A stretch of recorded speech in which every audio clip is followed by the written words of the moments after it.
want us to look at one of the great prayers of the early church. You find it in Acts chapter 4, beginning, and I'm going to start reading with verse 27, though the prayer starts a few verses earlier. Indeed, Herod and Pontius Pilate met together with the Gentiles and the people of Israel in this city to conspire. So, religious leaders, governmental leaders, and people conspired together. They conspired against your holy servant Jesus, whom you anointed. Now, brothers and sisters, we find the same thing in the world today.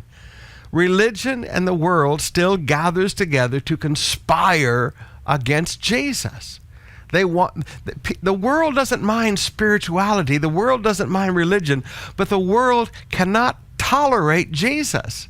And the same thing is true in religion today. They want you to have nice doctrines, but when you begin to believe in the reality of the anointed one, Jesus, and you begin to speak in the name of Jesus and pray in the name of Jesus, it's amazing how religion gets upset with you and conspires.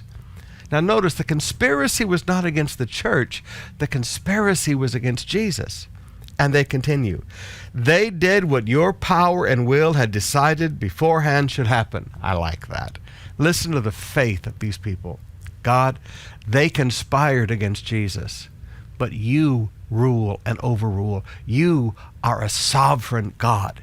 And then they continue their prayer into their situation at that point.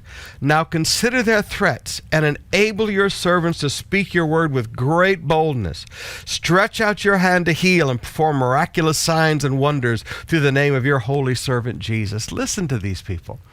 Just like when Jesus saw the man with the withered hand in the synagogue of Capernaum and the people didn't want him to be healed, Jesus, filled with anger, said, stretch out your hands.